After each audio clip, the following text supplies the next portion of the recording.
Please be seated. The record will show the presence of the jury, the defendant, and all counsel. Mr. Martinez, you may continue with cross-examination. Ma'am, your assessment in this case and your opinion in this case was based in large part on an interview that you had with the defendant, correct? Incorrect. So you did not base your assessment on a 44-hour interview that you had with the defendant? I based it on the materials that I told you that I've read. So in terms of your assessment, nothing of what the defendant told you was important to you? I didn't say that. I said that I didn't base my opinion entirely on my 44-hour interview.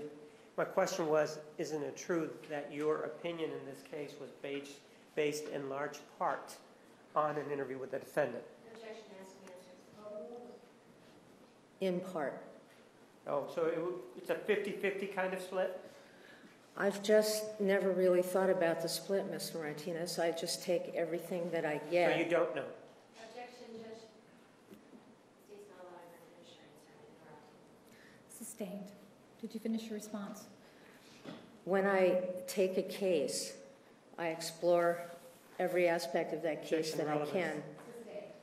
Next question.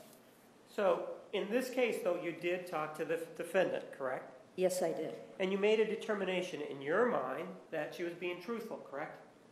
I made an assessment that it was worth pursuing. Ma'am, do you remember that you and I had a conversation, and during that conversation that you told me you found the defendant to be truthful? I found the defendant to be credible, and I would move on with my investigation. Which means you found her to be truthful, right? All right. No, not all right. Isn't that what you found? I found her to be credible. Yes, I did. And credible means the same thing as being truthful, right? I found her to be believable, yes. And believable means truthful, right? You're asking me for a yes or no, Mr. Martinez, and what I would say to you is I found her to be believable enough so that I would continue with the case. So you believed her, is what you're saying? I believed enough to be able to continue with the case. And when you say that you believed enough, it seems to leave open the fact that perhaps you didn't believe some of the things that she was saying. It said that I was willing to pursue the case. I'm not asking you about whether or not you were willing to pursue the case. Do you remember that when we started this exchange, you and I asked you about your assessment? Do you remember that and your opinion? Yes, I do. I'm asking you about the assessment and the opinion. Your assessment and opinion is based in part, as you said, on your conversation with the defendant, right? Correct. And you found her during that those conversations to be believable, right? I found her to be believable in terms of what I talked to her about at that time. So the answer is yes, you found her believable during those 44 hours, correct? I found her to be believable. You're asking me about my first or my entire 44 hours? My question indicated 44 hours, ma'am. Do you understand that? I do understand that, Mr. Martinez. All right, then, in those 44 hours, did you find her to be believable? Yes, I did. And that's part of the reason why you came in and gave us the opinion that you gave us in this case, right? In part. That's right. And are you familiar with the concept of secondary gain? Yes, I am. And the concept of secondary gain is that in situations such as this, if it's to the person's benefit, they may be deceitful, correct? They may be deceitful. And in this case, you found no issue with regard to the secondary gain involving this defendant, right? I met Ms. Arias. Judge, she's non-responsive. It's a yes or no. Sustained. Can you answer yes or no, please? It's not really a yes or no question. Then we will move on. Okay. Ma'am, with regard to this particular case, the thought of secondary gain, did that even enter your mind? Sure. And did you assess it? There's not a real way to assess secondary gain other than by looking at collateral data, which I looked at. I'm not asking you what you looked at. I'm asking you whether or not you assessed it, yes or no. You assess it by looking at collateral Judge, she's data. just not responding to me. Judge, she's attempting to respond. It's not a yes or no answer. Overruled. Ma'am, I'm asking you yes or no. Oh, I'm sorry. Withdraw. Yes or no. did you consider the issue of secondary gain in this case? I said that I did. And with regard to this issue of secondary gain, you, after whatever assessment that you made or whatever you considered, you decided that the issue, there was no secondary gain issue in this case, right? I did not make an assessment of whether there was secondary gain in terms of looking, once I had looked at all the other information. There's always something that you put in the back of your head, Mr. Martinez, about what somebody's secondary gain might be. You consider that in everything. And so you take that picture and you investigate that picture and you pull in your collateral sources to do that, Mr. Martinez. And that's what I did. So I pulled in all the sources that I could possibly pull in to be able to assess. So your conclusion is, based on whatever it is that you did in your mind, ma'am, your conclusion is there was Finish your question. that there was no secondary gain here, right? I never said no secondary gain or secondary gain. I looked at all of the material and believed Miss Arias confessed to the crime. Judge, she's not being responsive to the question. It's yes or no. Ask another question. With regard to this issue of secondary gain, ma'am, whether you looked at material, whether you didn't look at material, whether you did 44 hours or whether you did 38 and a half, however you looked at it, when whatever you considered, isn't it true that you really didn't reach a decision with regard to secondary gain in this case? I considered it in my decision, Mr. Martinez. So you did consider the issue of secondary gain and decided that there was no problem with that particular issue in this case? I decided that there was domestic violence. Judge, she's just not being responsive here. Sustained. May we approach? You may approach.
yes or no. Did you rule out secondary gain with regard to the defendant? I did not rule out secondary gain.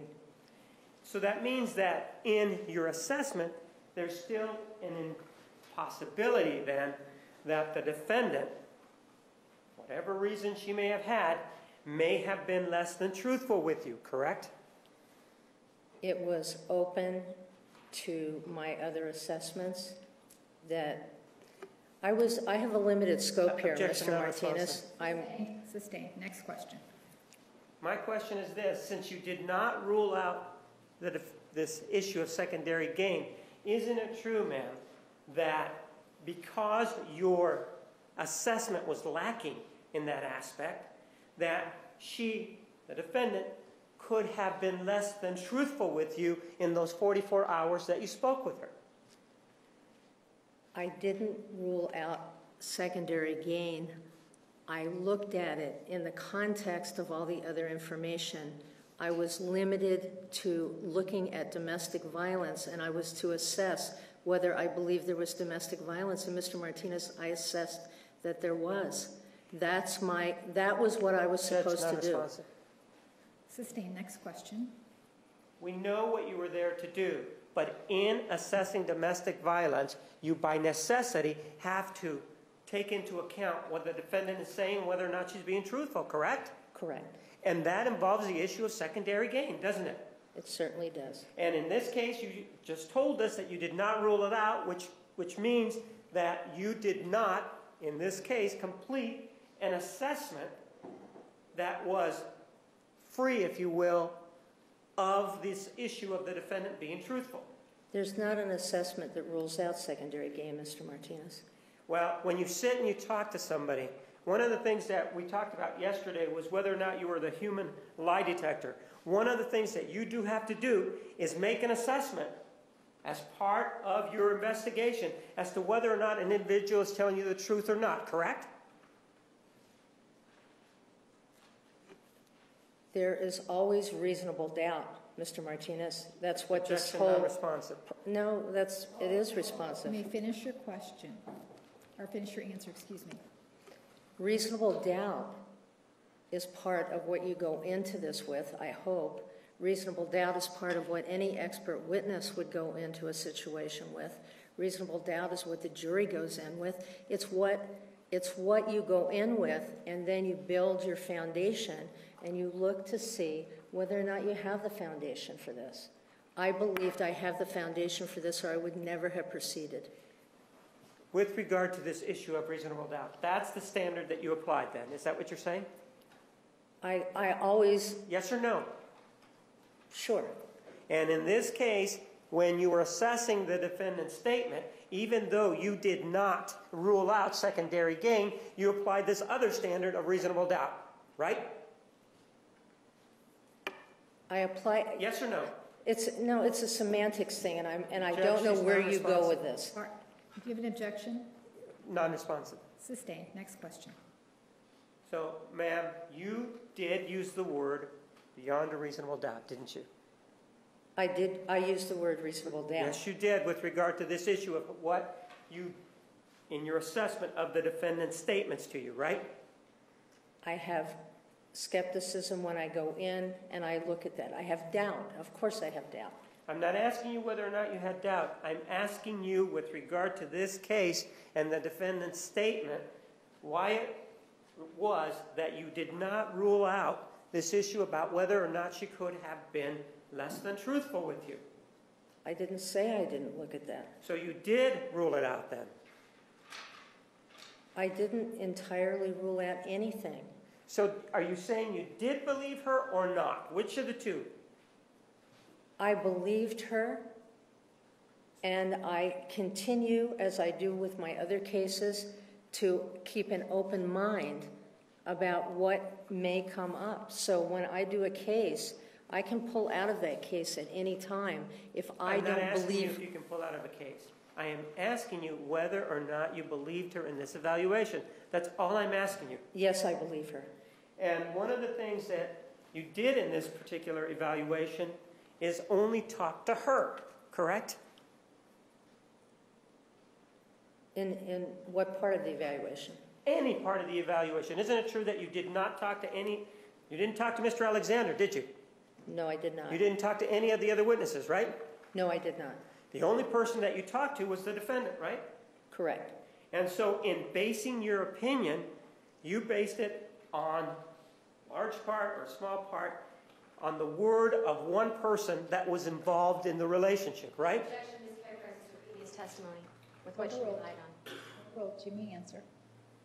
I based it on all of the information that I read, not just on Miss. I read I'm talking about for witnesses. hours and hours and hours more than just looking at Miss Arias. I understand that you want to tell us that you reviewed, you sat in your office and you read. That's not what I'm interested in. I'm interested in the mouth moving and you talking to somebody else and their mouth moving. Do we understand that that's what I'm asking? I understand. And with regard to that particular issue, there was only one person that you talked to, and that was the defendant, right?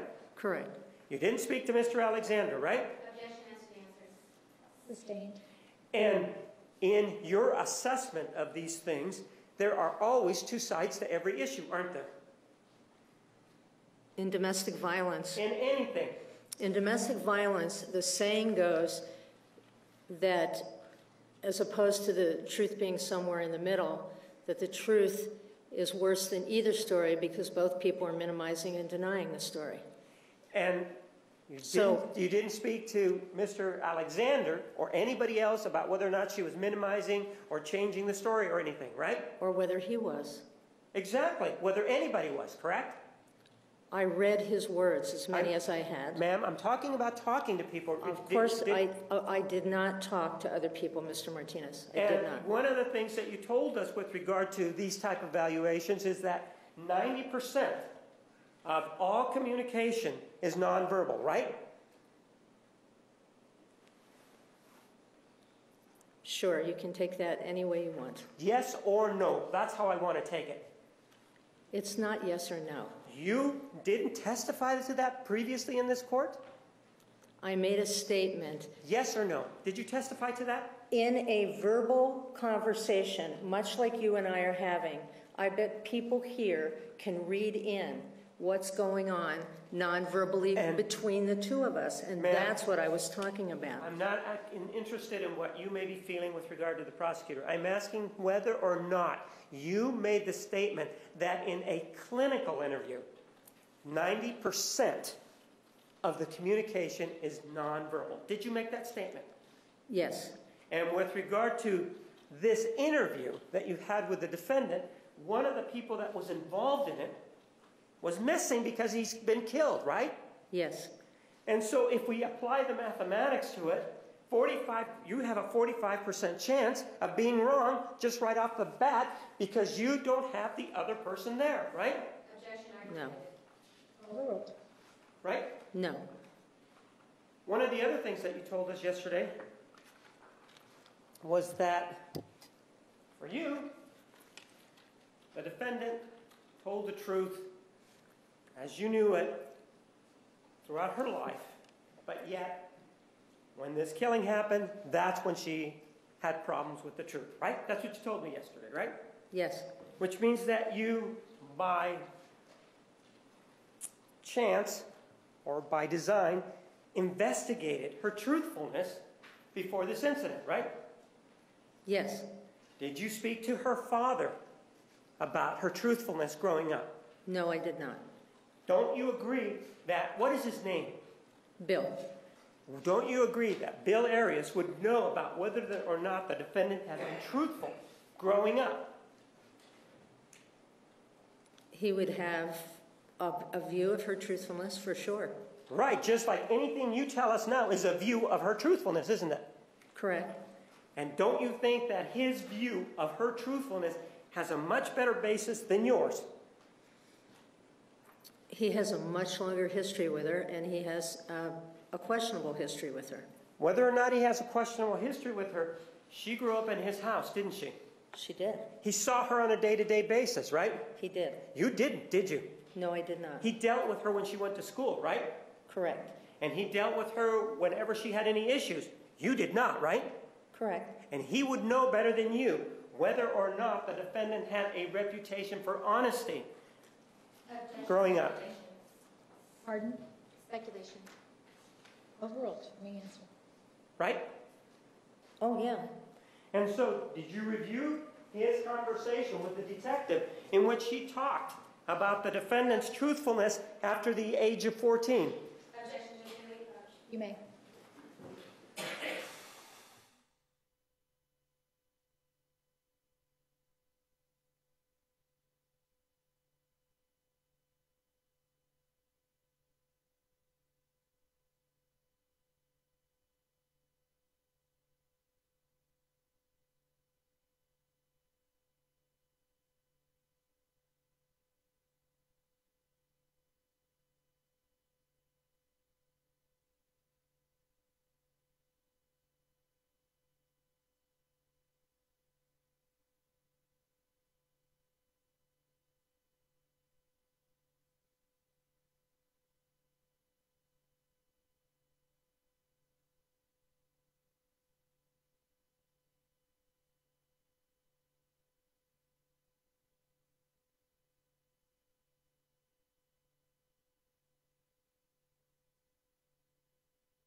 Ladies and gentlemen, I'm going to ask you to go back to the jury room for approximately 10 minutes.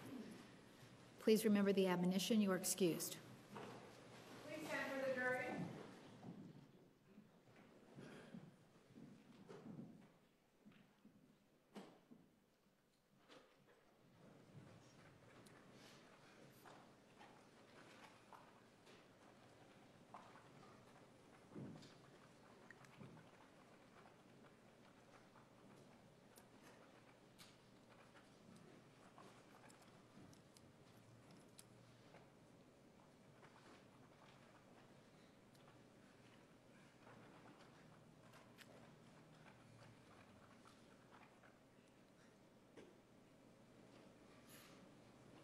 The record will show the jury has left the courtroom. Please be seated.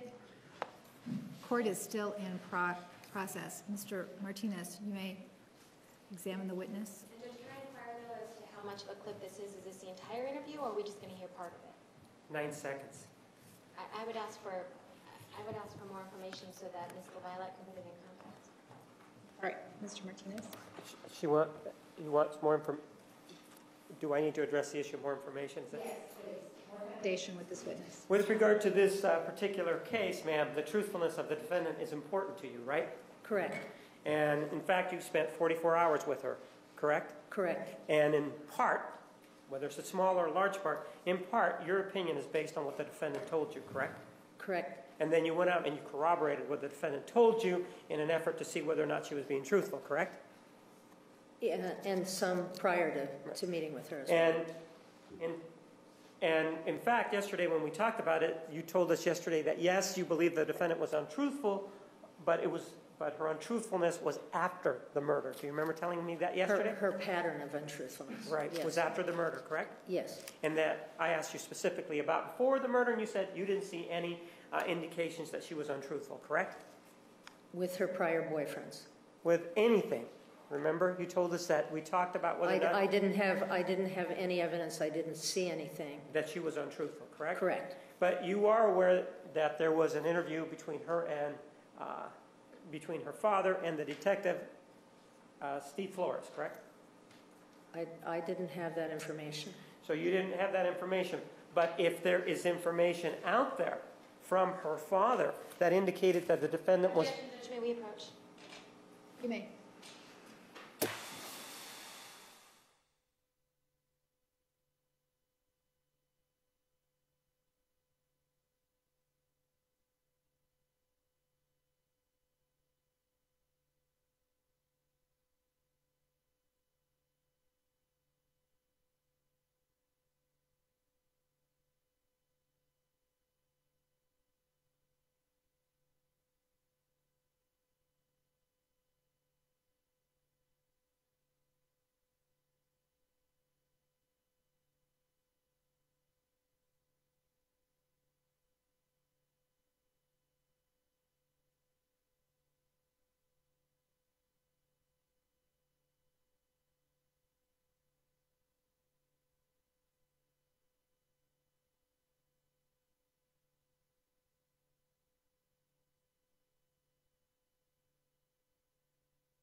proceed.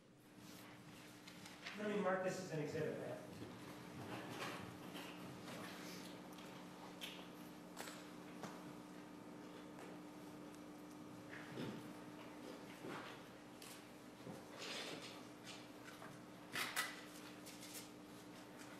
It's exhibit 604.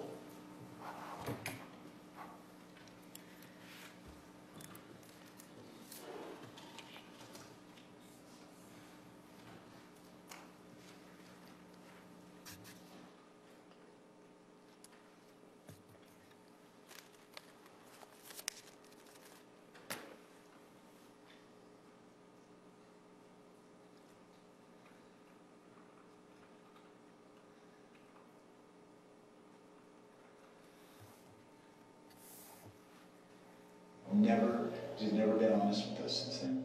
And she was probably 14 then. Did you hear that? No, I didn't. All right, let's play it again. She's never been honest with us since then. And she was probably 14 then. Did you hear him say, she hasn't been honest with us since then, and she was 14? Did you hear that? Yes, I did. With regard to this particular case, this is not something that you knew when you testified yesterday, correct? No, it is not something I knew. Pardon? No, it is not something I knew. Isn't this something that you would have wanted to consider in deciding whether or not the defendant was being, whether or not you were going to believe the defendant in this particular case? Objection, Judge. It would be inappropriate to ask the witness this without context to the entire interview. This is outside the presence of the jury. You may answer the question.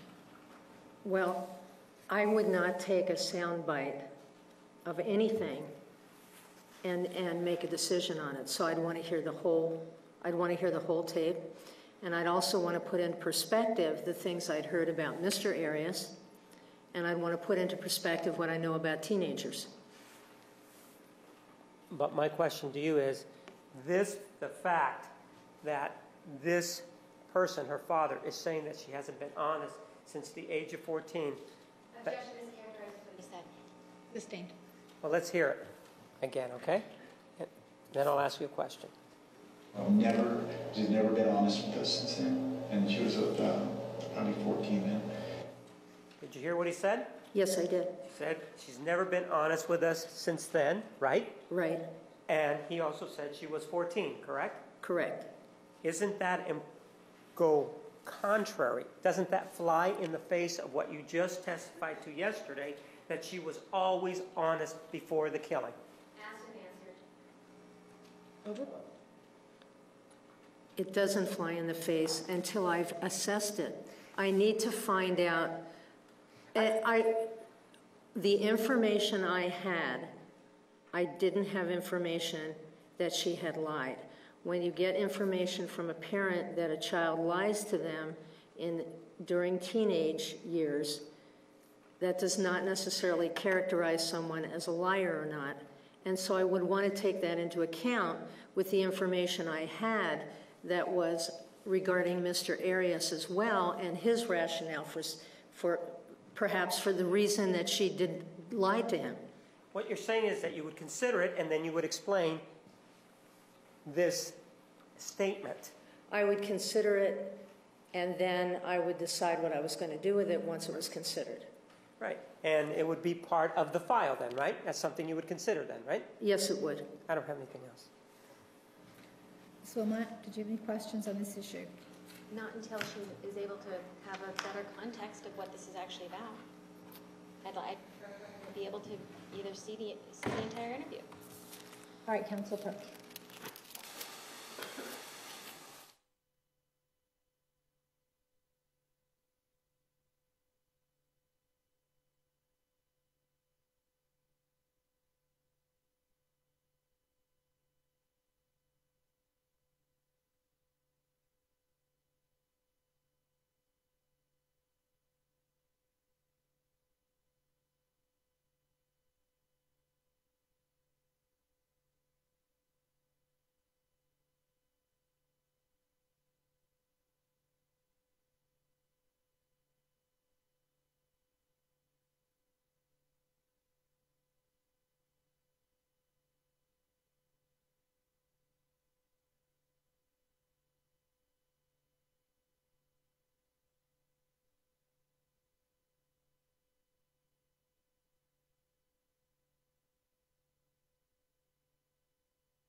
Mr. Martinez, are you ready? Oh, yes, I am. Thank you. All right, we'll bring in the jury.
Please be seated. The record will show the presence of the defendant, the jury, and all counsel. Mr. Martinez, you may continue. With regard to this issue of the defendant's truthfulness, one of the things that you learned as part of your investigation was that the defendant said that after the murder, she had cuts on her hands because she had cut them on apples, right? Yes. And did you also hear, for example, other stories other than that she had cut them on her hands on apples while she was cutting apples? Did you hear anything else about that? About the cuts? About the cuts on her hand, how they came about? I don't recall hearing any other story other than the cuts on the hands for the apple. And so that's one of the things that you believed when you were talking to the defendant, that the cuts that she suffered during this killing were as a result of her cutting apples, right? I didn't believe that. So as you're going along, you're making assessments as to what you believe and what you don't believe, right? Oh, wait a minute. I'm sorry. I was unclear. You're saying that I believe that she got the cuts from the apple. No, I'm saying that isn't it true that your notes reflect the fact that your information is that the cuts the defendant had after this killing resulted when she was slicing apples, right? Right. And you believe that, right? I don't recall that I focused on that as much as what I was routine to do, which was look at whether or not there was domestic violence in the context of the relationship, which was really what I was intended, what I came on to do. I'm not asking you whether or not you focused on that. You understand that? I understand what you're saying. I'm asking you whether or not you believe the defendant when she told you, or the information that you received during this investigation, whether or not you believe that the cuts to her hands were caused while she was cutting apples, green apples. Objection, Judge Foundation, as to where this happened. Sustained. Well, ma'am, let me show you your notes about this particular incident, okay?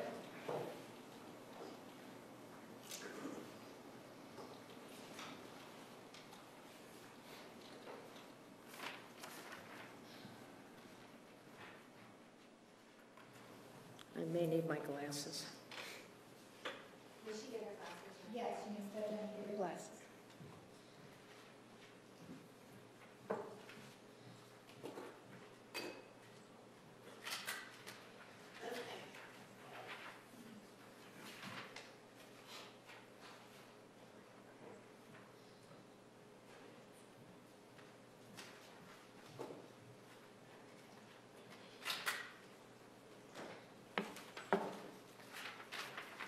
Ma'am, take a look at Exhibit 605 and take a look at the highlighted portion. And once you've read the highlighted portion, let me know.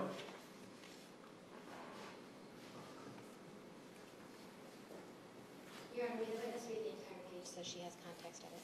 Yes.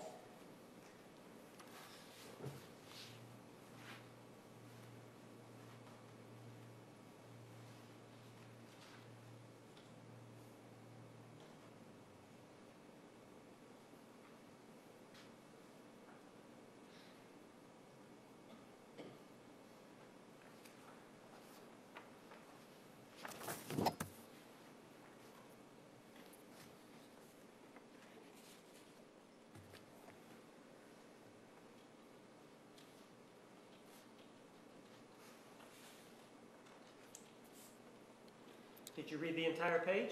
Yes, May I have it back, please? sure. This is your handwriting, right? Yes, it is.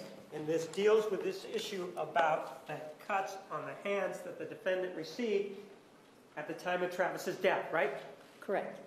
And in it, your notes reflect that Jodi said cuts on her hands were from cutting apples, right? Correct. So with regard to that issue about cutting apples, did you verify whether or not that may or may not have been true? No, I did not. You could have gone to collateral sources like you said, right? I could have. You could have gone, for example, to the police report, right? I could have. You didn't do that, right? I did read the police report. And do you know whether or not there were any statements in that police report of what the defendant said caused the cuts on her hands? No, I don't. But you did read the police report, right? I read the police report very long ago and didn't reread it. So the answer is you did read the police report, right? I did read the police report. And do you know whether or not, from your memory, whether or not there was any indication what she said caused the cuts on her hands? No, I don't. One of the things that you told us was that you reviewed, well, let's do it this way. Did you review her statements to the police? I did. I reviewed them a long time ago. And I'm not asking you, am I asking you when you reviewed them, ma'am? You're asking me if I reviewed them, and I'm putting that in the context that I reviewed them a very long time ago. I'm not asking you for a context. Do we understand each other? I understand you don't want context. Ma'am, Judge, I would ask that she be admonished for the last comment as to what the prosecutor wants. Your Honor, she answered the question. All right, move on. Next question. Ma'am, with regard to this particular case, you did review her statements to the police, right? I did. You reviewed the videotapes, right? To the police? Yes. No, I did not. So you just reviewed a transcript of it, right? Correct. And in that transcript, isn't it true that there's a different version of how she cut that finger? I guess there is, because you're telling me and I don't remember. No, I don't want you to. So I don't remember. I don't recall, Mr. Martinez. Honestly, all right. Let's assume that there were 4 different versions of how that finger was cut. Objection is characterized as testimony. Assume that there are 4 different versions of how she cut her fingers. Wouldn't that cause any problems for you in evaluating this case, because there clearly is an inconsistency there? Mr. Martinez, people Yes lie. or no? No, that would not be a complete answer. All right. No, it would not cause a problem for you, or yes, it would cause a problem for you? I cannot answer that yes or no and be honest about how I answer it. With regard to this case also, you were aware of this issue involving gas cans that the defendant supposedly asked her boyfriend about before she took this trip. You're familiar with that, right? Daryl Brewer. Right. Mm-hmm. Yes. Yes. You're familiar with that. And you're familiar with the fact that before she went on this trip, she asked Mr. Brewer for the use of 2 gas cans to take on the trip, right? I am. And in fact, that caused you problems, didn't it? I'm not sure what you mean. Well, that caused you problems in terms of the defendant's truthfulness, didn't it? You look over there. No, I'm asking the question. No, that caused you problems, didn't it? I don't believe it did. Well, let's take a look at your notes. All right.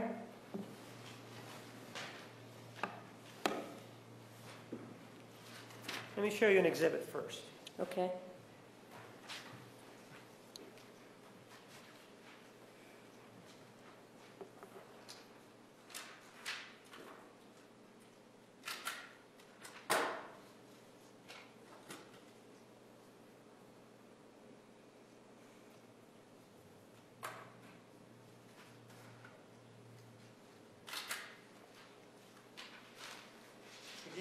context, take a look at Exhibit 607. Read the whole thing and then let me know when you're done. All right.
Have Right. you read it? Yes, uh-huh.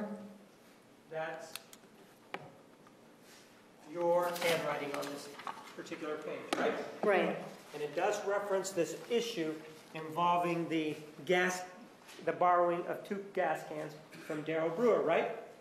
Right, but Yes or no, does it? yes, it does. And doesn't it indicate that on the last week of May of 2008, Jodi told Darrell she needed to borrow 2 gas cans because she was taking a long trip to Mesa? Doesn't it say that? In part, it says that. It does say that, though, doesn't it? In part, it says that. Well, let's read the whole part. Last week of May of 2008, Jodi told Darrell she needed to borrow 2 gas cans because she was taking a long trip to Mesa and didn't want to run out of gas, right? That's what it says. That's in part what it says. That's not what the rest of it I'm says. talking about the issue involving the gas cans. That's all it says about the gas cans, doesn't it? Well, it talks about the trip. gas cans. Take a look at it. I looked at it. I took notes on what people said. I took the notes right off what people said. I don't necessarily have a problem with what I said. I took notes to ask questions. And isn't that how you do did the evaluation in this case? You take what somebody said, and then you look at everything else, and then you come in and tell us that this is domestic violence, right?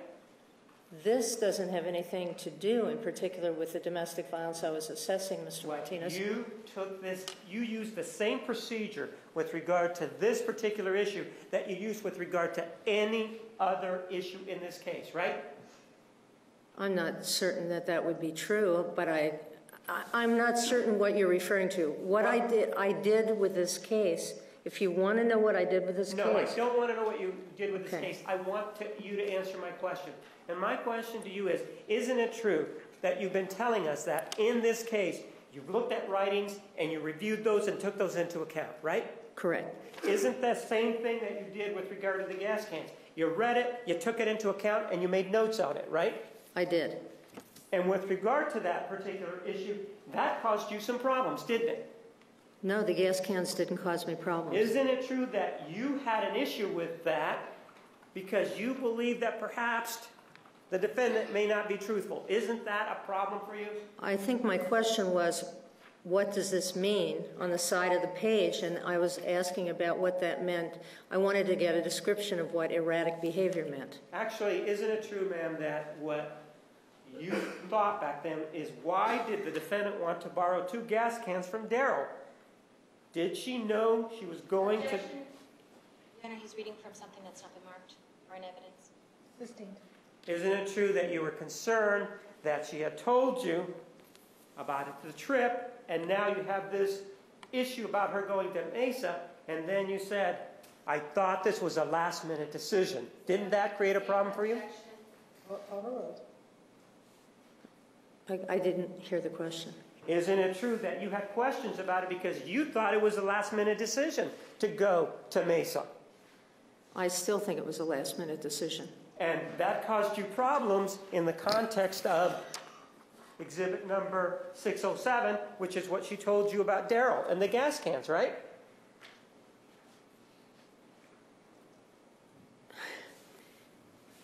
I had a problem. Take a look at. I had a question. You're saying a problem, I had a question. Take a look at 628. See if you recognize the whole page.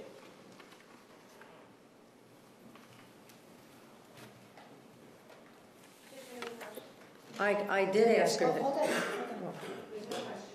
You may.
Ma'am, did you read Exhibit 608? Yes, I did. That's in your handwriting, right? Correct. And in fact, the approach that you took here were some looking at things that you had problems with in this case, I right? had questions about it. Questions that you had in this case, right? Yes. And one of the questions that you had in this case involved the gas cans, didn't it? Yes, it did. And in fact, you indicated that your words were something to the effect of you thought it was a last-minute decision and it was creating a conflict for you, right? I wanted to make sure that it was a last-minute decision. I had questions that I wrote throughout, and I asked those questions. And that was one of the questions that you had, was that you Yes. thought this was the last-minute decision, right? Yes. And thinking that it was a last-minute decision, in your mind, it did not make any sense that she would go to Darryl Brewer and ask for 2 gas cans to go to Mesa, because that happened many days before the trip started, right? Objection is mischaracterizing what Ms. Arias actually said. She never said that. The summary of the notes are not what Ms. Arias said. Overruled. You may continue.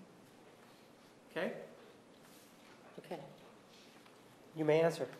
Oh, I had a question about the gas cans, and one of the questions I had was because I don't know how far Utah is from Wairika. I wanted to know why she needed gas cans. That's all. But your notes, And I wanted to know if there was a decision to go to Mesa, which I had written, and later in that same page it talks about the trip to Southern California and Utah. So I wasn't clear about whether Mesa was an intended trip or not, and I wanted to find out whether it was. are you saying, ma'am, that you did not write in your notes last week of May 8th, Jodi told... Objection, Your Honor, is reading from an exhibit. It's not in evidence. Absolutely am. I'm impeaching her now with the statement because if you want to address it. Judge, it's not. Approach, counsel.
what you've been telling us is that you took statements from a number of people, and we call them collateral sources, right? Correct. And you looked at those statements from other people, these collateral sources, and then you compared them to other collateral sources and any statements by the defendant, right? Correct. In this particular case, you viewed the statement of a collateral source, right? I did. Daryl Brewer, right? Correct. And in viewing the statement of Daryl Brewer, there was this statement about the defendant requesting or asking to borrow some gas cans in late May of 2008, right? Correct. And with regard to this statement from Mr. Brewer involving the gas cans being borrowed in 2008, the indication was that the defendant told him she needed to borrow 2 gas cans because she was taking a long trip to Mesa and didn't want to run out of gas, right? Correct. In terms of you saying Utah and talking about Utah and how far Utah is, this page, ma'am, take a look at it again. It has no mention of Utah whatsoever, does it? Read it.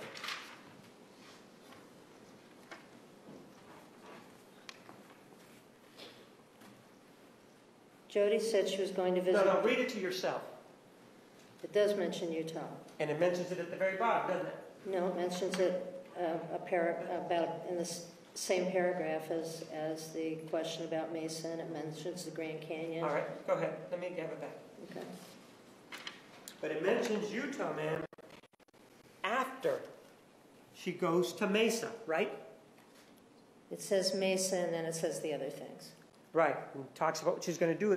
But it doesn't talk about Utah first, does it? No. And that created a problem for you, didn't it? I had to ask a question. Didn't it? It created a question for me. Okay, it created a question for you because you thought this decision to go to Mesa was a last-minute decision, right? Correct. And what you did is, with regard to this issue, even though you reviewed a statement to the police and all the other items in this case, you decided to resolve this conflict or this question in favor of the defendant, right? I asked the defendant about it. She told me that she was going to, that she had not said she was going to Mesa, she was going to Utah. And also the journals indicated, and the IMs when they were talking about planning trips. So I used other things to look at that. But yes, I had a question about it for sure. And you decided to resolve it in favor of the defendant, irrespective of what you used, right? Irrespective of what sources you used, right?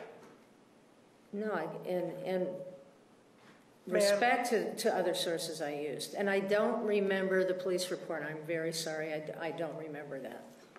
With regard to this issue as to whether or not she was going to Mesa first, ma'am, isn't it a fact that you could have just called or had an interview with Mr. Brewer to try to determine what it was that he said? You could have done that, right? You do that as part of your investigations, don't you? I could have, but I was basically told to rely on the information that I had. Well, now you're indicating that you were restricted somehow by somebody. I don't want to know who you were restricted by. Have you ever voiced an objection here during testimony that you were ever restricted in your approach in this case? No. And in this case, no one was directing your investigation, was it? Were they? No. You're independent. In other words, you have an independent assessment here to make an independent assessment, right? Yes. And as part of that investigation, you could have spoken to Daryl Brewer to see whether or not what his recollection was, right? I asked about interviewing other people, and I was given the information, the collateral sources.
Isn't it true then that with regard to your finding that there was domestic violence in this case, because you didn't do this interview, and it talks about different stories, isn't it true that your assessment of domestic violence is deficient?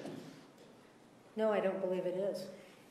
Even though you didn't interview Mr. Brewer, correct? Yes or no? I don't want to get any further than yes or no on this one. Okay. I didn't interview Mr. Brewer. And even though you didn't interview, because you didn't interview Mr. Brewer, your assessment in this case, at least to a certain extent, is lacking. I don't think so. And you didn't interview, well, you're the one that told us that with regard to these kinds of things,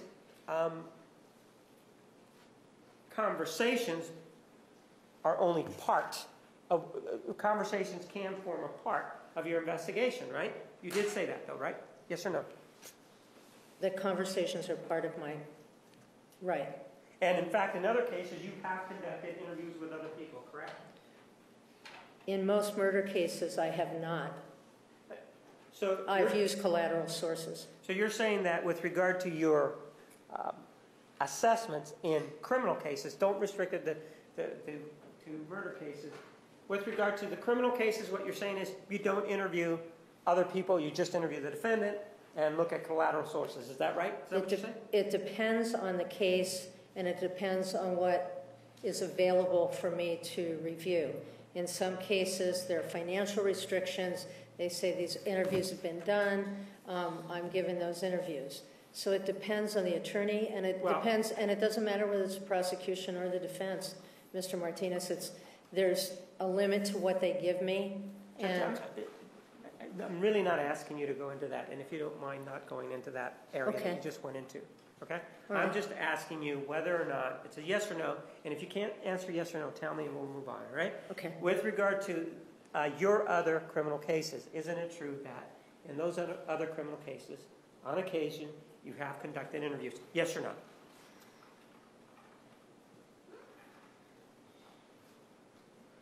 I really am reflecting on the criminal cases, trying to reflect on the criminal cases that I have done.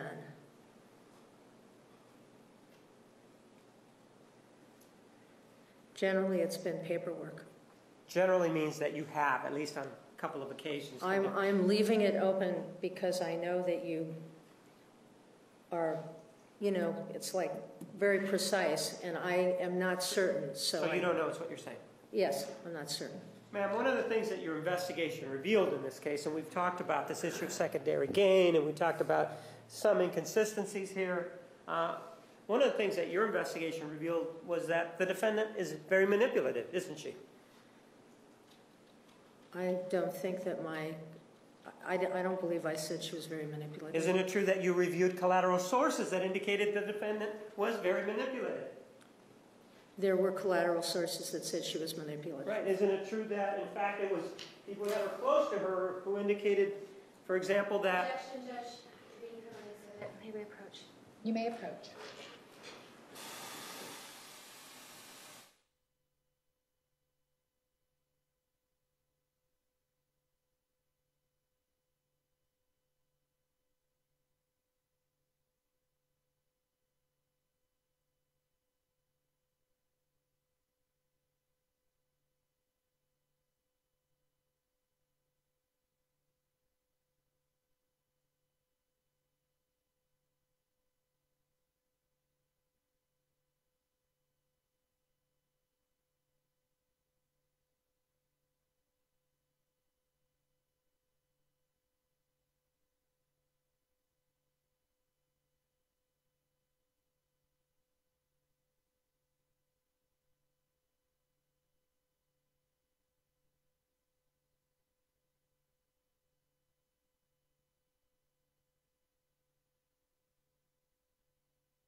You may continue.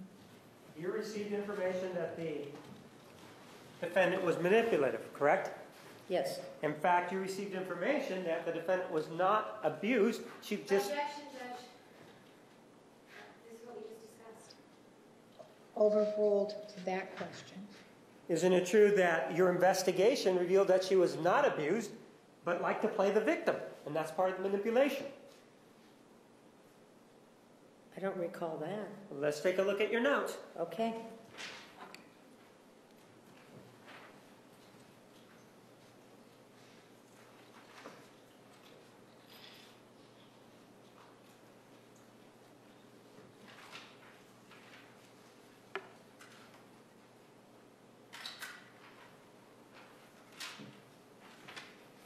Take a look at Exhibit 609, read the whole thing, but if you don't mind concentrating on the highlighted portion.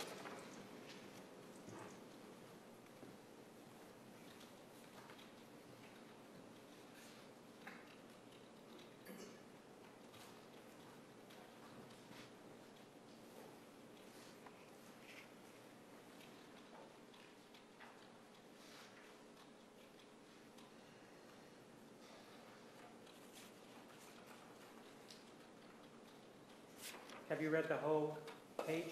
Well, I scanned it. Go ahead and read the whole page, please.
You reviewed it, correct? Yes, I did.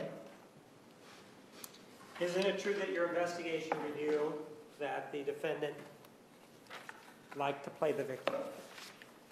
This was about high school, Mr. Martinez. Whether or not it's from high school, ma'am, isn't it true that that's part of something that you thought it was important enough to write down? Let me answer that correctly. Let me answer that fully. I took notes on every interview and I wrote down the essence of the notes. In that particular interview with Zaina, her high school friend or junior high friend, her friend was talking about Jodi liking to play the victim. And that was in junior high or high school. So that was a piece of what I took into consideration, sure. And playing the victim and being manipulative, that's a character trait, isn't it? It doesn't have to be a character trait. It can be a transient situation. It can be situational, Mr. Martinez. It can be situational, but there's no indication anywhere that this was a situational thing, was there? It's the observation of one other young girl. Who knew her well at the time that she was growing up, right? A young girl. Right.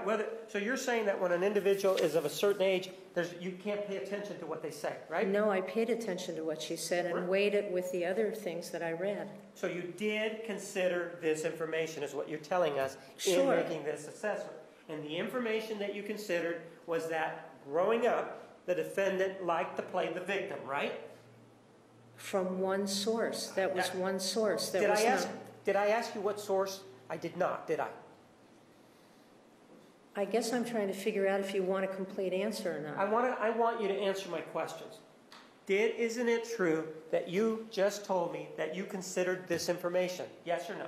Yes, I considered it. Isn't it true that the information that you considered was that the defendant was not abused, but she liked to play the victim? Yes or no?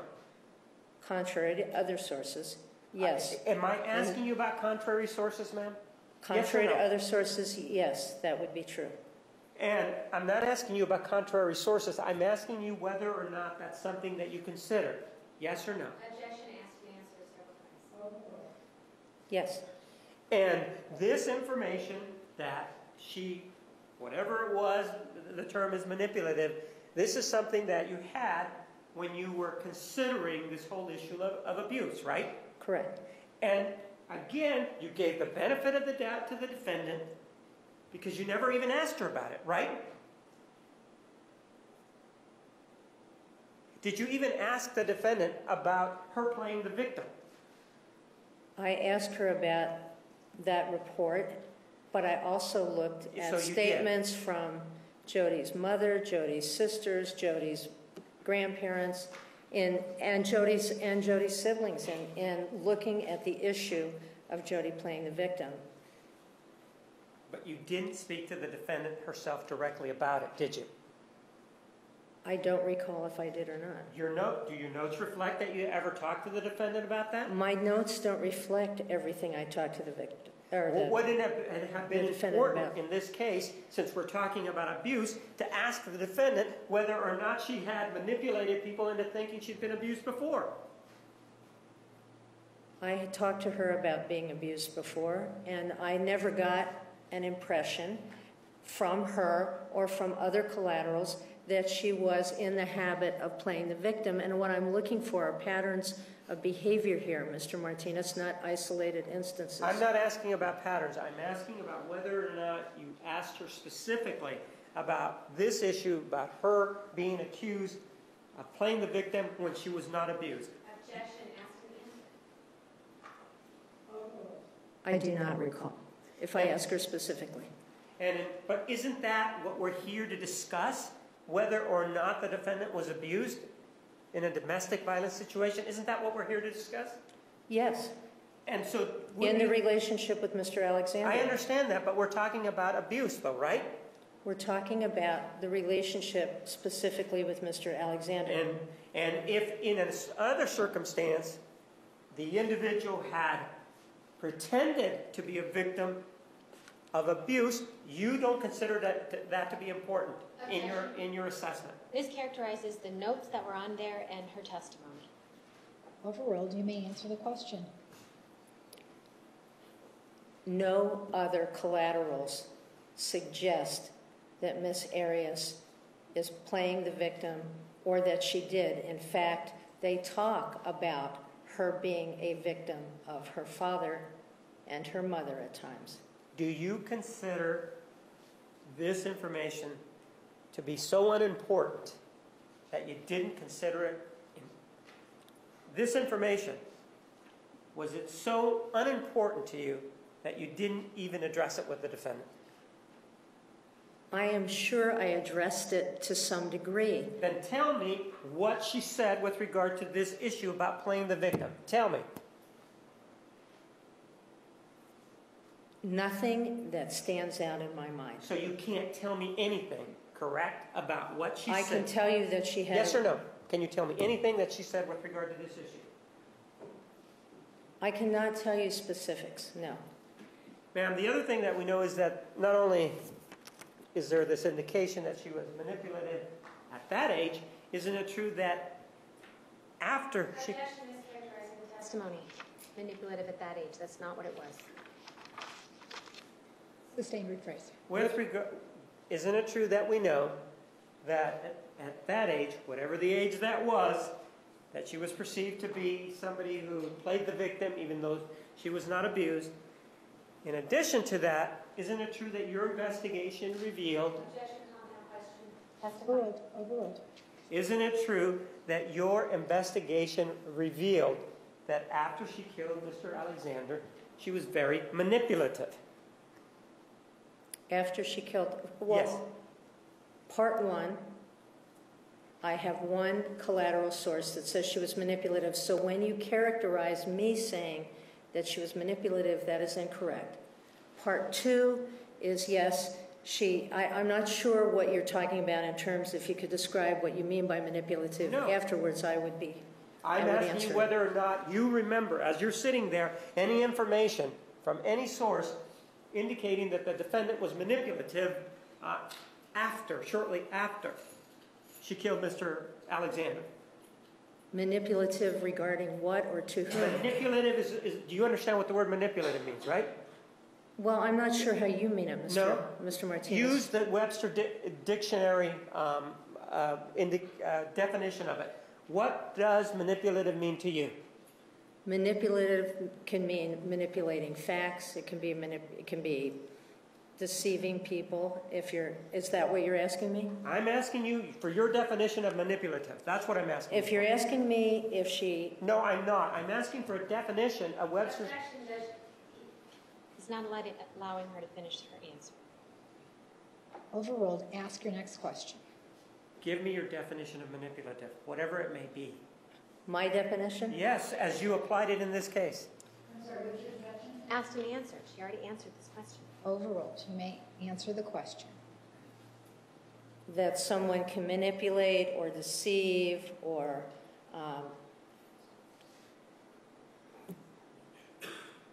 I haven't been asked for a Webster's Dictionary definition, but basically that you can manipulate data means you can change them, that you can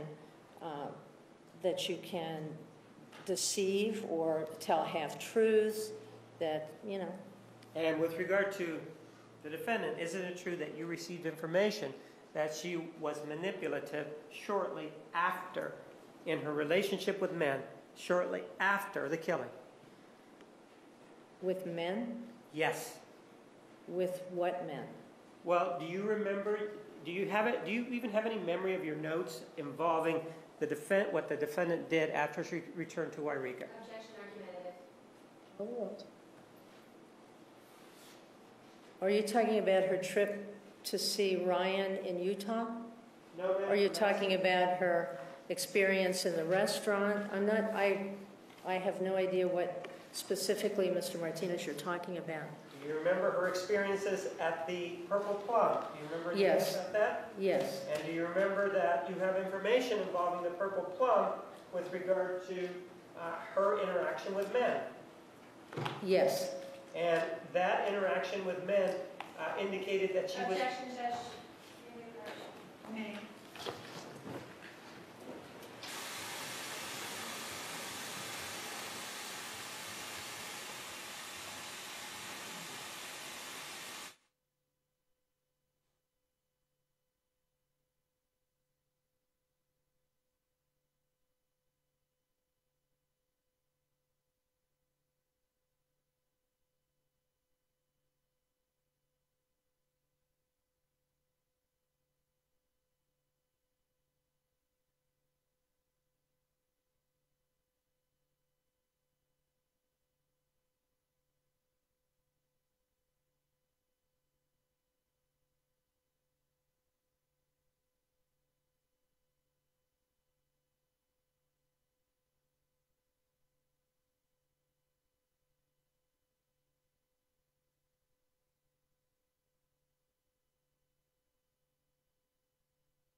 You may continue. Ma'am, do you need your notes to refresh your recollection as to the incident at the Purple Plum? Is this regarding, there were several interviews about the Purple Plum, so I'm not sure which interview you're referring to, Mr. Martinez. I'm referring to the one involving whether or not the defendant was manipulative with men. there was an interview with a waitress who said she was manipulative or only was only nice to good-looking men. How about the interview with the manager, Carrie Franklin? Are you familiar with that? I am familiar with it. I don't remember every detail of it. If you All like right, me let to me go look ahead at and that. provide that to you then. Sure.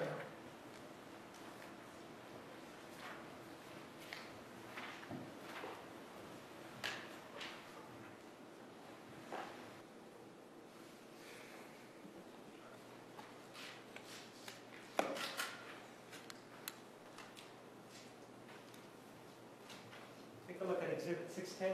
Please read it all, including the margins. Sure.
I may have it back. You're done reviewing that, correct? Yes, I am.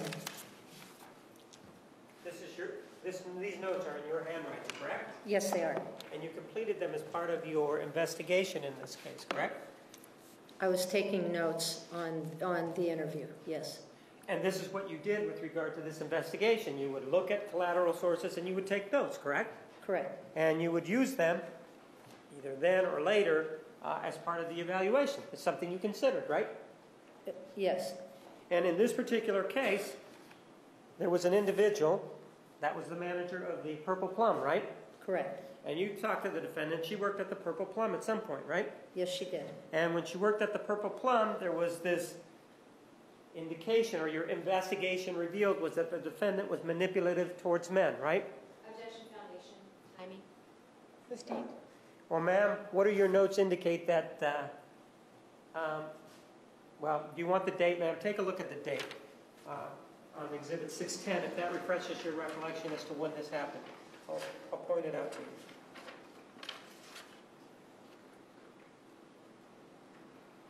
Okay. What date are we talking about where this manipulation occurred? June 13th, 08. And during this manipulation, it involved men, the defendant and men, correct? Correct. And specifically, it involved the defendant, her interaction with men, correct? Correct. And your investigation revealed that she would feign... Objection, hearsay. Approach, please.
part of the investigation that you found out was that the defendant was manipulative in her interaction with men, correct? Objection. Overruled. You may answer yes or Correct. no. She was flirtatious with them. I don't know if she was manipulative with them. He says she used them. All right. Using men, given your previous definition, that's someone who's manipulative, correct? That would be correct. And so, given that, isn't that something that it's something that you considered and ultimately rejected in favor of the defendant, right? Actually, I looked at behavior after the homicide, and that was after the homicide, Right. that I would consider would be aberrant behavior, and according to her other history in working in restaurants, that was never part of it. And at working at Casa Ramos, that was not part of it, according to the owner. So I looked at behavior after the murder or after the killing, and I would say that unusual aberrant behavior would be part of that. And that's your assessment, if you will, of her behavior, correct? Yes, And that's your assessment of her behavior, even though the indications are what they are as part of the investigation, correct? the indications. Overruled. The indications, there are contrary indications with Casa Ramos differently than Purple Plum. But my point is that you decided to disregard these indications that she was manipulative as part of your assessment in this, as part of your opinion in this case, right? I didn't disregard them, I considered them. You considered them, but chose to find them to not be of enough value to factor into your assessment, right? I factored in behavior her behavior toward men prior to the killing. I factored in her behavior with both restaurants. I factored them all in. You've already told us that, but my question to you is more pointed. You came in here and you indicated that the defendant was manipulated by Mr. Alexander, correct? Abused by Mr. Alexander. All right, that has a component of manipulation, correct? Yes, it would. And in fact, in this particular case, what we have is the defendant exhibiting manipulative behavior after she killed him, right? Correct. And what you're saying is, even though she's exhibiting manipulative behavior, I'm not going to believe that manipulative behavior. That's what you're saying, right? No, I'm not saying that. So I'm saying I believe that she could have been manipulative with men at that time. I'm not disregarding that. If she is manipulative with men, you would agree that Travis Alexander was a man, right? I said she was. Yes or no? Her testimony as to when the supposed manipulation took place. Overruled. Yes or no? Was Mr. Alexander a man? Yes, he was. And you've just told us that she could be manipulative with men. You just told us that, right? I said at this period of time, she was manipulative. And in Casa Ramos, which was during that period of time, the statements were that she wasn't. So I have no evidence prior to Mr. Alexander that she was manipulative with men. I just don't have that evidence. What you're telling me is that somebody is telling you, according to you here, that there's no information on the left side, but on the right side, somebody's being very specific that she's manipulative, right? That's what you're telling us, right? Objection is characterized as the testimony specific as to manipulation. There's no specificity. Overruled. Right? That's what you're telling us. You have two competing views, according to you, right? I have competing views. Yes or no? After the killing. Yes or no? You have two competing views. Casa Ramos on the left side, Purple Plum on the right side. You have two competing views, right? Those two competing views. And what you decided to do as part of this evaluation is tell me, well, I believed what people were saying at Casa Ramos, right? No, I did not say that. Well, you are disbelieving what people are saying at the Purple Plum, right?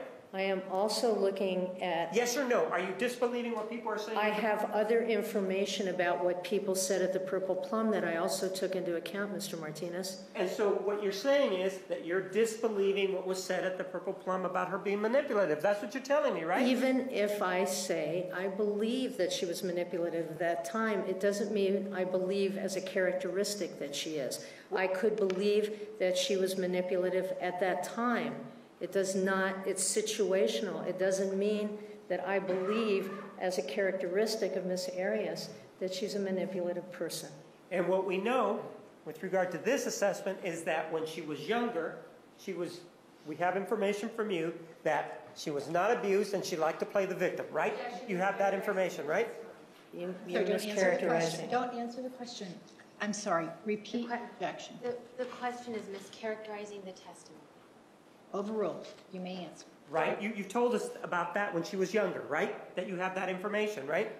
I have one friend Yes saying or that. no?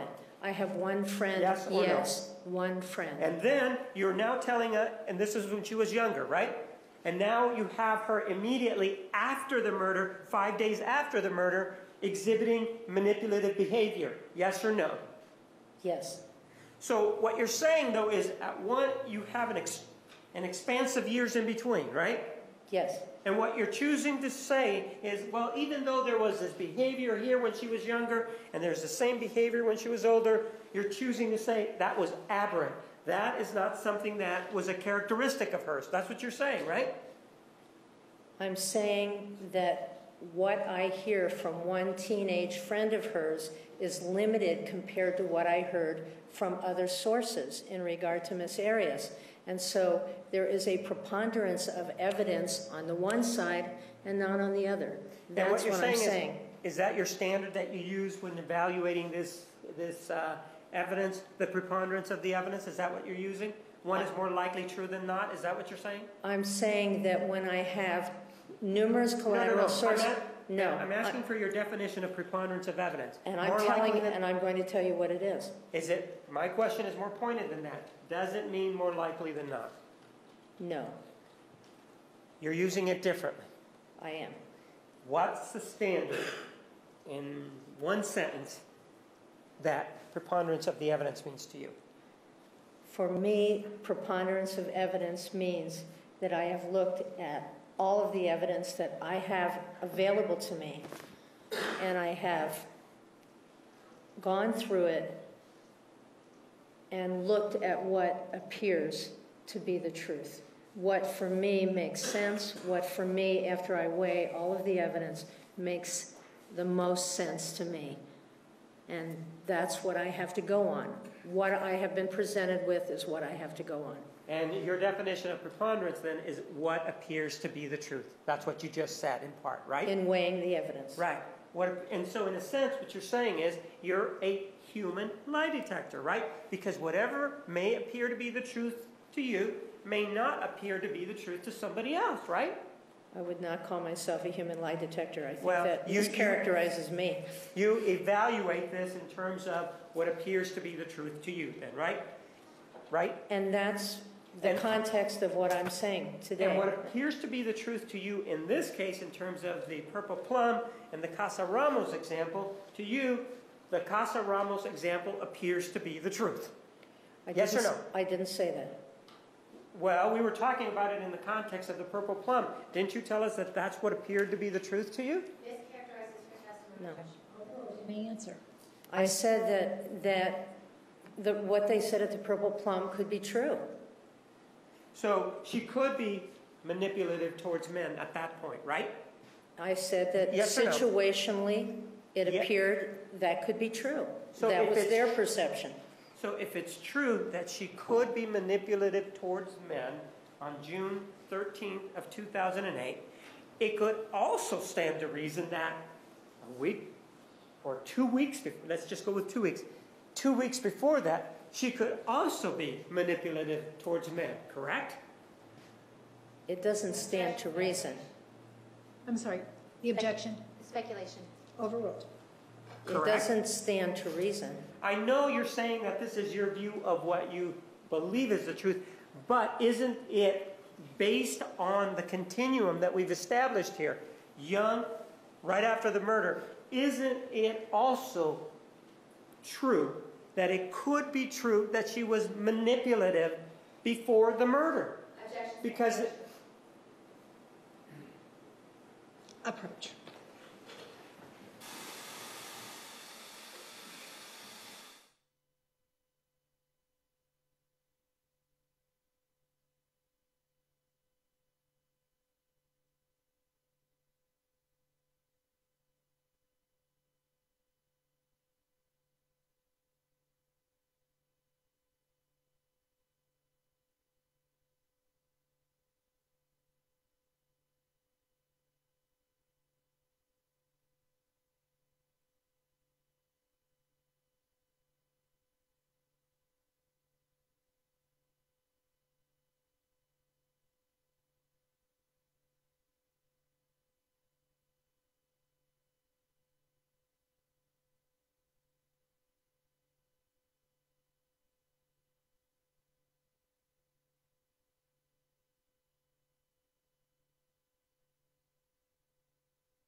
You may continue. with regard to this issue of manipulation, it could be that we've seen 2 instances of manipulation here, correct? Objection made. Foundation. Sustained, rephrase. You told us about an incident that you investigated when she was a teenager, and you told us about an incident that you investigated on June 13th of 2008, correct? Correct. Prior to, those are incidents that can be characterized as manipulative, is what you told me, right? Objection is characterized as an incident when she was a teenager. There's no incident. Overruled. Correct? That wasn't an incident. These statements that were made when she was a teenager, and somebody saying that she played the victim when she wasn't abused, could be characterized as manipulative, yes or no? Objection is characterized as the evidence. Overruled. You may answer. Correct? They could. And you've already talked about the case involving the purple plum, and that could also be characterized as manipulative, correct? Yes, it could. Do you remember that we talked yesterday about a text message that was sent by the defendant to Mr. Alexander, and this text message was sent mistakenly? Do you remember that we talked about yesterday? Yes. It was to an individual named Stephen. Do you remember that? Yes. And that as part of that text message being sent out, Mr. Alexander became upset, right? Became saw that very text. upset. Right. And then the defendant created another text message and sent it. And it was almost the same as the first one. Do you remember we discussed that? Yes. Could it be that this individual that is manipulative, given those 2 incidents, could have sent that text message just to get a rise out of Mr. Alexander and manipulate him into paying attention to her? Are you asking me hypothetically if someone who is not known to be manipulative with other men that she's with and spent incredible amounts of time with, if she could do a manipulative behavior? Are you asking me if it's possible for her to do something? Isn't it possible that that was manipulative also? It's possible that most of us have done something I'm not manipulative. asking about you. I'm not asking about me. I'm asking about her. It's certainly possible. And with regard to her going to visit Ryan Burns, you talked to her about that, right? Yes. And when she went to visit Mr. Burns, one of the things that happened was that they were involved in some sort of sexual contact. Do you know about that? They were making out. And during the time that they were making out, one of the things that the defendant, do you know why the defendant was making out so shortly after the killing? Do you remember what she told you about that? I remember that she was trying to act normal. She was trying, which is another form of manipulation, isn't it? I think that's manipulating yourself. I think it's trying to make yourself feel normal in a situation that isn't. Well, ma'am, if she has Mr. Burns laying down and she gets on top of him and straddles him, do you really think that she's trying to make herself feel normal, or do you think she's trying to make him feel normal? Do I think? Ma'am, we have evidence. I don't know who she. I think she's trying to feel normal. I think I would want to feel normal, or anybody would want to feel normal after what happened. So you're now injecting yourself into this. You're saying that your standards are that if you killed somebody, you would that same day go and have some sort of sexual relations with somebody else. That's the standard that you want to apply? You know, I'm not saying that, Mr. Well, Martinez. ma'am, isn't that what you said? If I were, didn't you just tell me that? Let me rephrase that. I'm not asking you to rephrase it. I'm asking you a question. Didn't you just say, if it were, or if it were me, something to that effect? I think you probably know that the answer to that is that is not my standard. No. You don't, ma'am. I don't go and ma'am, behave. We don't, you understand that your standards, personal standards, are unimportant here, correct? Okay. But you keep interjecting it by saying, if it were me. Do you agree then that by you saying, if it were me, you are attempting to interject your standards here, right? I misspoke. When with regard to your standards, in fact, there was an issue that was created in this case because of your standards, wasn't there?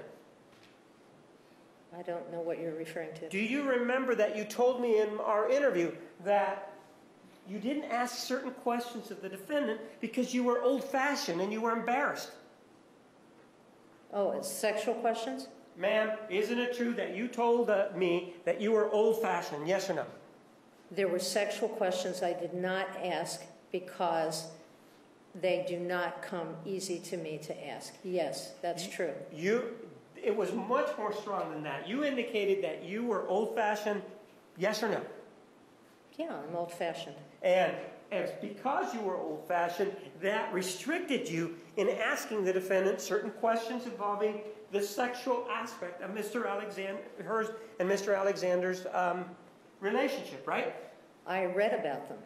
Ma'am, I know you want to tell me that you read about them, but isn't it true that you did not ask her about them, right? I asked about them later, after I had spoken with you, after our interview in November. There was a sex tape. I did ask her questions. I'm not asking about the sex tape, ma'am.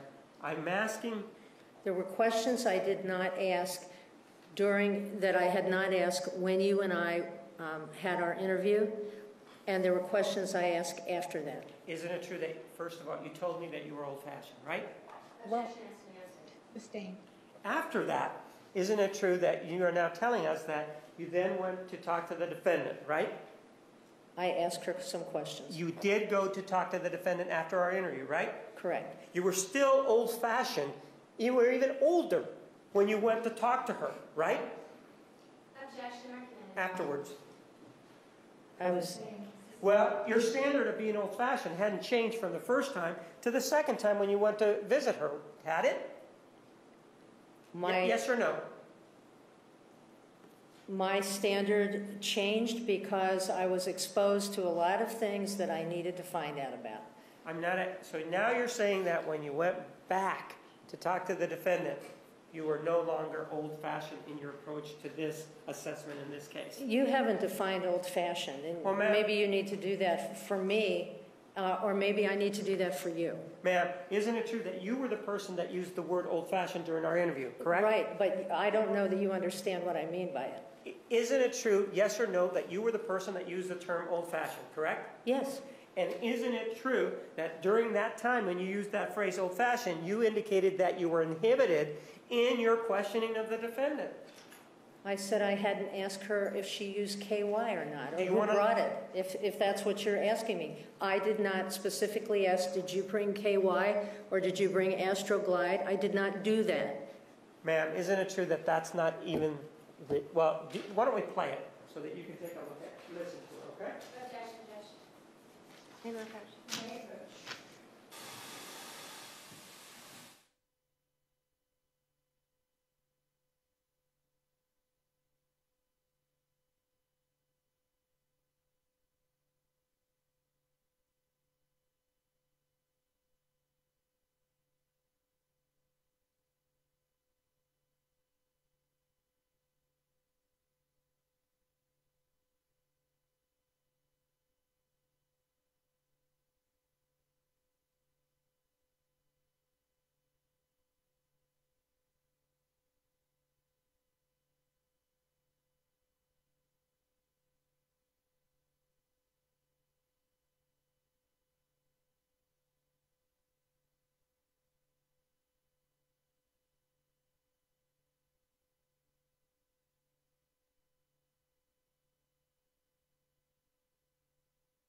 Ma'am, one of the things that you indicated was that there was this issue about Astroglide or KY. Do you remember your response just now? Yes. Ma'am, isn't it true that when we were talking about this being old-fashioned, we weren't talking about that. We were talking about something else. And the answer is yes or no. Do you remember? May we approach? I can't do it without speaking. Yes, may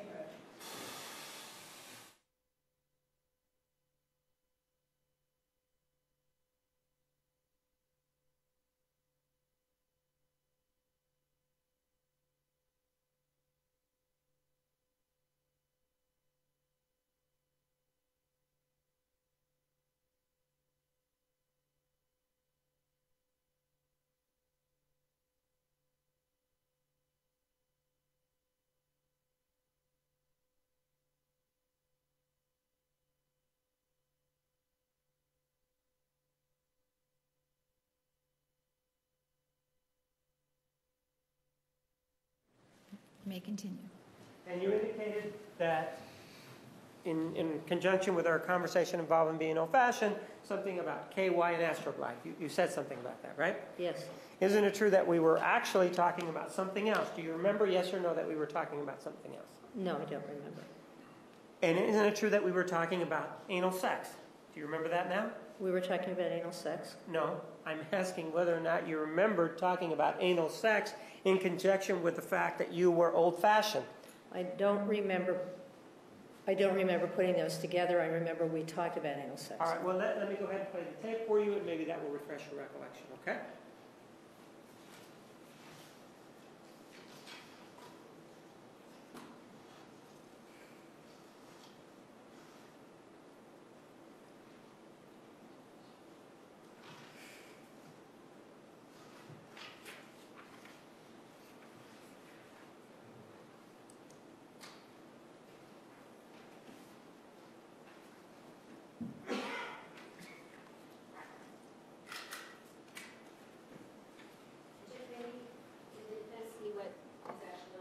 Prior to it being played. I see that there's a transcript. I'm just Yes, you may.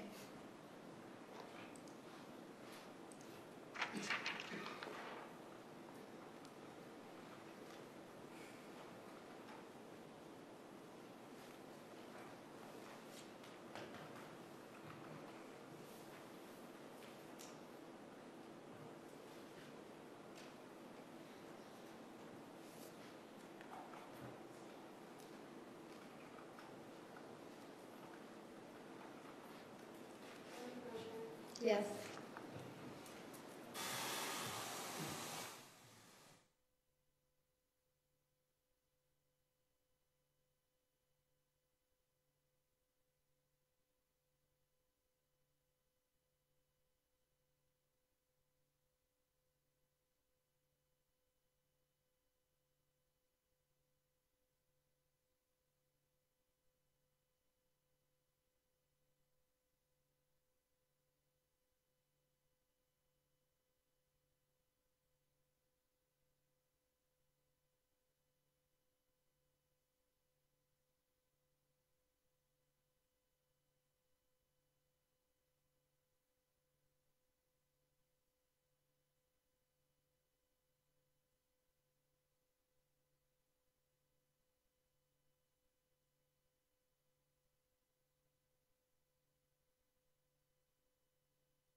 We are going to take one, this will only take approximately a minute, then we'll move on to another area. Okay.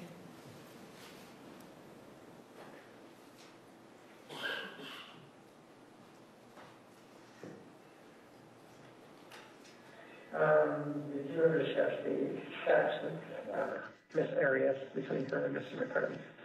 She said they had normal sex, and that, and this is once again, I can't recall if it was Bobby Wise or Mr. McCartney that they attempted anal sex once, but that it was, you know, they didn't like it. She didn't like it.